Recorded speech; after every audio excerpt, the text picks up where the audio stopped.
On the surface, the construction of new tennis courts on the south end of the Cortlandt Park parade grounds seems like a great idea.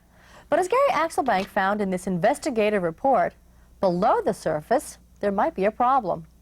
While proposals to build 6 new tennis courts in Cortlandt Park have been considered since 1984, the project has often been pushed down the priority list in Bronx Community Board 8.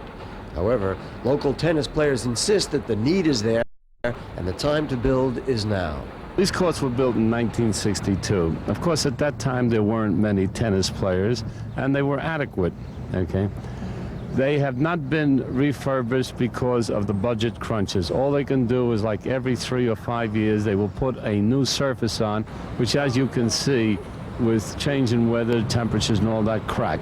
The Parks Department, because of its limit on funds, can give us only 1 net for each court a year.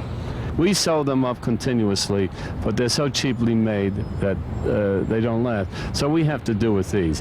After almost a decade of study and deliberation, using money that was reserved for the courts through Councilwoman June Island's discretionary funds, the Community Board finally settled on this location in the southern end of the parade grounds as the best spot for the new courts. It's less disconcerting over there than it is right here. I mean, we're used to playing with the IRT subway and the buses going by and all sorts of other things, but I think it would be much nicer over there, and I think it would be safer for kids to be in that area.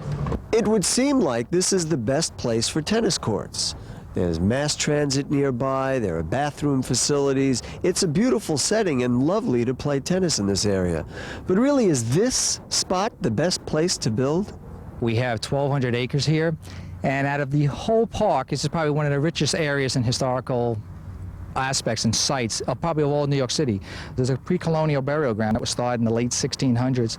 Farther east of that is a Negro slave burial ground. Any other site in New York State, New York City, would love to have something from Indians to the Dutch to the Revolution to the burial ground. It's all right here. And again, out of 1,200 acres, I think they could leave these 5 acres or thereabout free for history. What you're looking at now is just a remnant of one of the headstones that was on the site. There was just stumps left. There's one here, there's one here, there is another one right over here. They run through as we would normally bury people in line. And throughout this whole site, it is just full of stones, which are the headstones of the burial ground. And we're just a few dozen yards away from the proposed tennis courts. He got some remote historian to come up with that there are Indian graves under there. Well, maybe there are, and maybe there aren't. I think, you know, people have been living in this area for millenniums. We must be standing on a grave right here, possibly. We're standing on the old Boston Post Road that was created in 1668.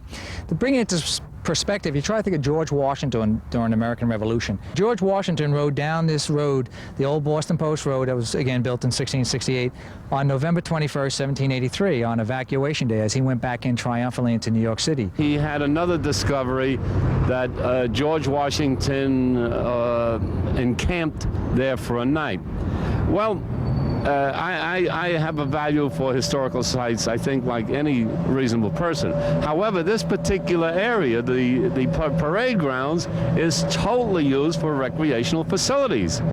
The answer to this dispute might come when the Parks Department conducts its second archaeological study.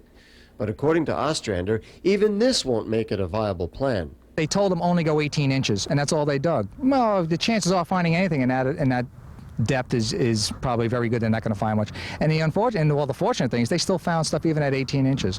They're going to redo another one, which I think is going to be a waste of taxpayers' money to spend thousands of dollars, because, again, it's the site. It's not necessarily what's under the ground that makes it. It's the context of the site, as if you wouldn't put tennis courts on the lawn of Wave Hill. And there's something else that's puzzling about this tennis court plan. Why would the Parks Department launch a $6.4 million program designed to preserve New York forests and educate about the dangers of woodland disturbances in an ecological center that is 25 yards from the proposed site of the tennis courts? Commissioner of New York City Parks Betsy Gottbaum thinks that there is room for both the Ecology Center and the tennis courts. I don't see that there's any contradiction here. I think that preserving what we have at the same time allowing for more recreation is a good way to be. The preservation issue and historical importance of this site is not all that's involved in determining the viability of the tennis court proposal. Can the city afford these courts and the $750,000 price tag? We'll explore that notion as well as offer an alternative to the proposed site in our next report.